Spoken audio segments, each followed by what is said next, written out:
नमस्कार, आप देख रहे हैं SPN 9 न्यूज और मैं हूं आपके साथ मनीष कुमार सैनी। उत्तर प्रदेश में जल्द ही 9 सीटों पर उपचुनाव होने वाला है और 13 नवंबर जो है उसकी तारीख तय की गई है। अब ऐसे में उपचुनाव को लेकर सभी राजनीतिक पार्टियां एक बार फिर से चुनावी मैदान में अपनी सक्रियता दिखाती हुई नजर आ रही हैं। ऐसे में मायावती भी अब एक्टिव मोड में नजर आती हुई दिख रही हैं। कुंदरकी से उन्होंने यहाँ पर अपनी पार्टी का प्रत्याशी उतार दिया है और सपा की जिताऊ ये सीट क्या मायावती के पाले में आती हुई नजर आएगी? क्या मायावती समाजवादी पार्टी के हाथ से सीट को छीनने में कामयाब होती हुई नजर आएंगी?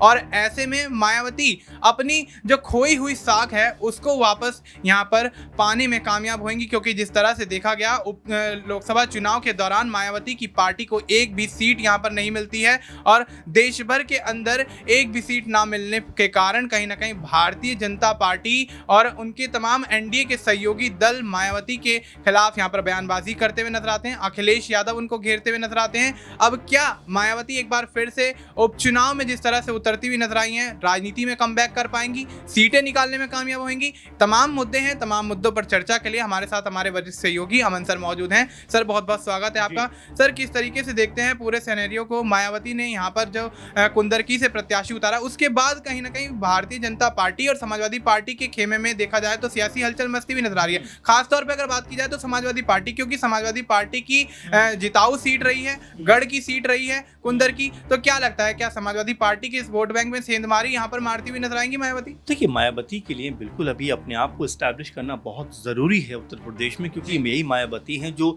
2007 में पूर्ण बहुमत के साथ में उत्तर प्रदेश में सत्ता में आई थी, काबिज हुई थी। तो ये ज़रूरी हो जाता उनके लिए कि जो उनकी सबसे मजबूत जगह रही है, सबसे मजबूत गढ़ रहा है, वहाँ पर खुद को वो ताकतवर बनाए। लेकिन जिस तरह से हमने देखा कि 80 सीटों पर चुनाव लड़ती है मायावती, जो हम देखते हैं लोकसभा चुनाव में, और एक भी सीट उनके हिस्से में नहीं आती। यहाँ तक कि उनका जो वोट परसेंट था वो 20% के आसपास दिखाई पड़ता था, लेकिन वो भी घट के 7-8% आ गया। एक बात। दूसरी बात, जिस तरह से वो विधानसभा चुनावों में गई और उन्होंने कहा कि भाई अपने अकेले दम पर चुनाव लड़ेंगे, एक सीट शायद उनको मिली 2022 के चुनाव में। तो ये बताता है कि बसपा का जो ग्राफ है वो किस तेजी के साथ में नीचे गिरा है, और ये उनके लिए सबसे अधिक तकलीफदेह बनता चला जा रहा है कि आखिर बसपा को कैसे रीस्टैब्लिश किया जा सके। आकाश आनंद को जिस तरह से पार्टी में लाया गया, जोर शोर के साथ में प्रचार प्रसार भी करवाया गया, लेकिन आपने देखा मनीष की जो कह सकते हैं कि जो पावर होनी चाहिए भाषण में, हालांकि उन्होंने जो बयान जो दिए सुर्खियों में तो रहे, लेकिन जो खिंचाव लोगों के बीच में होना चाहिए उनके भाषणों के जरिए, वो खिंचाव नहीं नजर आया। क्योंकि मायावती जब पहले भाषण किया करती थी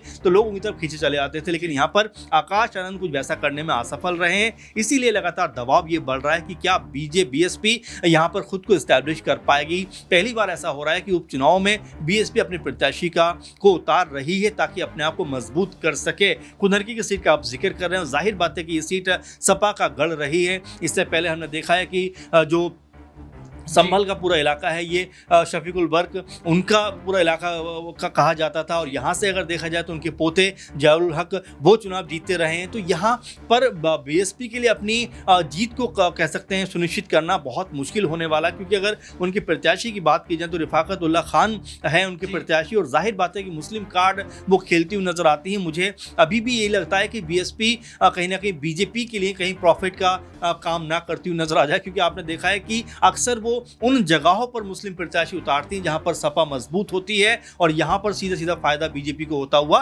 दिखाई पड़ता है। हमने लोकसभा चुनाव में भी देखा कि कई ऐसी सीटें रहीं जहां पर सपा मजबूत थी, लेकिन BSP ने अपना प्रत्याशी उतारकर वहां पर कहीं ना कहीं सपा का खेल बिगाड़ दिया। अब भी कहीं वो ऐसा करती हुई नजर तो नहीं आने वाली। आपने देखा कि जिससे हरियाणा में चुनाव में वो जाती हैं, एक तरीके से एक भी सीट वो जीत नहीं पाती हैं। एक सीट पर भले ही उनका प्रत्याशी आ गया था इनेलो की वजह से, लेकिन खुद के दम पर वो कोई बहुत बड़ा जो कह सकते हैं वोट बैंक अपने करीब लेके नहीं आ पाती हैं। लेकिन जो उनको वोट बैंक मिला उसने सीधे तौर पर BJP को फायदा पहुंचा दिया, सरकार वह बन गई। तो यहाँ मायावती को क्या करना है, उनको तय करना है, क्योंकि सिर्फ वोट काटने वाली राजनीति करनी है या अब एक पुख्ता तौर पर कहा जाए कि उत्तर प्रदेश में खुद को मजबूत करना है। क्योंकि इन 9 सीटों में अगर BSP के खाते में इक्का दुक्का सीटें भी आई तो कहीं ना कहीं ये उनकी जीत मानी जाएगी। जी बिल्कुल। तो अब ऐसे में मायावती के लिए अपनी पार्टी की साख को बचाने के लिए कम से कम 1 से 2 सीटें तो यहाँ पर जीतनी यहाँ पर लाजमी है, क्योंकि देखा जाए तो लोकसभा चुनाव में जिस तरह से मायावती की जो करारी हार होती हुई नजर आई है, हरियाणा चुनाव की बात करें तो हरियाणा में इनेलो के साथ गठबंधन था,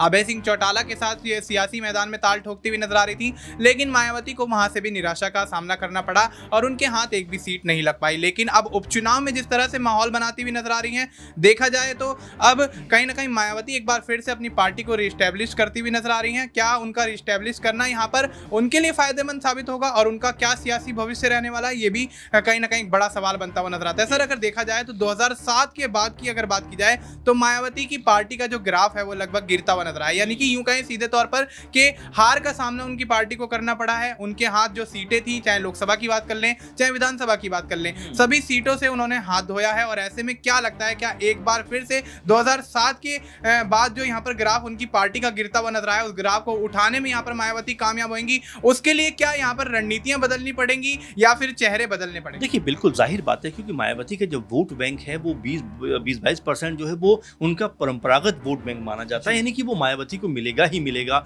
और ये जो दलित वोट बैंक है 20-22%, इसमें जिस तरह से बिखराव निकल के सामने आया, वो कई तरह की चीज़ों की तरफ इशारा करता है कि क्या अब आज़ाद बहुत ज़्यादा प्रभावशाली हो गए हैं, क्या आज़ाद अब मायावती की जो पार्टी है बसपा उससे आगे निकल जाएंगे, क्या यहाँ पर जो दलित वो जो कह सकते हैं लोग हैं, दलित समुदाय है, क्या उनका मायावती से मोह भंग हो गया? ये अपने में बड़ा सवाल है, क्योंकि देखिए उनका जिस तरह से वोट बैंक खिसका है, महज 7 से 8% बनता है उत्तर प्रदेश में, जबकि 20-22% तो दलित और बाकी मुस्लिम वोट बैंक मिला के लगभग 30-35 उनका वोट बैंक रहता था। लेकिन जिस तरह से लगातार मुस्लिम लोग उनसे खिसक गए, इसके अलावा दलित लोग उनसे अलग हो गए, तो ये मायावती की सबसे बड़ी हार है। अब वो अपना वोट बैंक कैसे साध पाएंगी? अगर हम कुनरगी सीट की बात करें मनीष, तो हमें देखने को मिलता है कि 1993 के बाद से अगर इन चुनावों का हम आकलन करें तो 4 बार यहाँ पर सपा का प्रत्याशी जीता है, तो 3 बार बसपा का प्रत्याशी भी जीता। तो आंकड़े उतने खराब नहीं है, हम ये नहीं कह सकते मायावती को हम बिल्कुल दरकिनार कर देंगे, लेकिन जिस तरह से हाल के 10-12 साल के अंदर या 8-10 साल के अंदर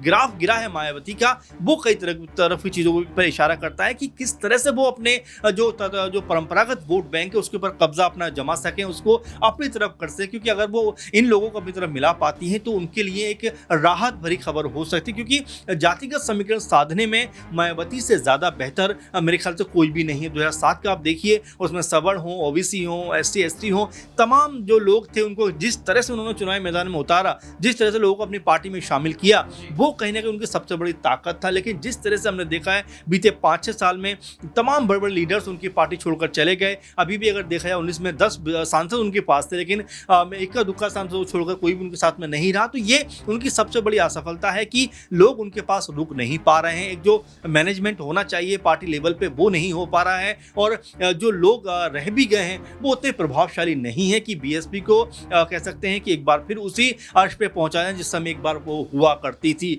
आकाश आनंद पे भले ही दाव लगा हो जी, लेकिन देखिए अभी आकाश आनंद को अपनी ज़मीन को तैयार करना है, अभी आकाश आनंद को अपने आप को मजबूत करना है। कोई बहुत पॉलिटिकल बैकग्राउंड कह सकते हैं, ज़मीन उनकी मजबूत है नहीं, पॉलिटिकल बैकग्राउंड भले ही मायावती की वजह से उनके पास है, लेकिन जो एक अनुभव होना चाहिए। आज़ाद को लेकर कह रहे थे, मैं ऐसे नेता के बारे में क्या बात करूँ जिसने एक पंचायत तक का चुनाव नहीं जीता। अब वही आज़ाद हैं जो लोकसभा का चुनाव कह सकते हैं तमाम बड़ी पार्टियों को हराकर जीतते हुए नजर आते हैं। तो ये जो चीज़ें हैं, ये आकाश आनंद का जो कह सकते हैं बड़बोलापन है उसको दिखाते हुए दिखाई पड़ते हैं। अब यहाँ पर मायावती किस तरह से इनको साध पाएंगे, किस तरह से आकाश आनंद को बेहतर दिशा दे पाएंगी, क्योंकि मायावती ने ही कहीं ना कहीं इसके इन बयानों के बाद उनको घर बैठा दिया था कि अभी फिलहाल बैठो, और अब कहीं जाकर उनका बयान खोला है। तो ये तमाम चीजें हैं जो कहीं ना कहीं मायावती को परेशान करने वाली हैं कि जो लोग उनके साथ में हैं वो उतने ताकतवर नहीं है कि बीएसपी को एक बार फिर मजबूत कर सके। अगर हाँ, यहाँ पर मायावती खुद इसका इनिशिएटिव लेती हैं, खुद निकल कर जाती हैं, क्योंकि देखिए ट्विटर के जरिए राजनीति नहीं होती। अब आप सोच रहे होंगे एक ट्वीट कर दिया, हमने अपनी जिम्मेदारी से को पूरा कर लिया, बल्कि अब लोगों के पास आपको जाना पड़ेगा, क्योंकि आपके विकल्प के तौर पर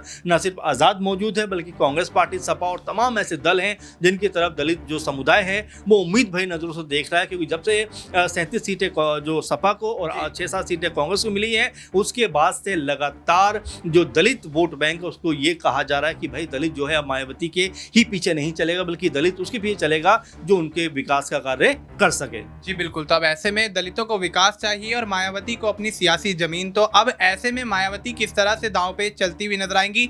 लोकसभा चुनाव में तो यहाँ पर हार का सामना करना पड़ा, लेकिन एक बार फिर से वो यहाँ पर कहीं ना कहीं देखा जाए तो बिना किसी गठबंधन के या किसी पार्टी का सहारा लिए बिना ही उपचुनाव के मैदान में सियासी ताल ठोकती हुई नजर आ रही हैं। अब 9 सीटों पर होने वाले उत्तर प्रदेश के इन उपचुनाव में मायावती कितनी सीटों पर सेंधमारी करती हुई नजर आ सकती हैं, किस तरह से दलित वोट बैंक अपनी ओर खींचती हुई नजर आ सकती हैं, ये एक बड़ा सवाल यहाँ पर उत्तर प्रदेश की राजनीति में इस वक्त बनता हुआ नजर आ रहा है। फिलहाल आपको इस मुद्दे पर क्या कुछ लगता है, आप अपनी राय हमें कमेंट करके बता सकते हैं। बाकी देश और दुनिया से जुड़ी तमाम जानकारी के लिए आप देखते रहिए SPN9 न्यूज़।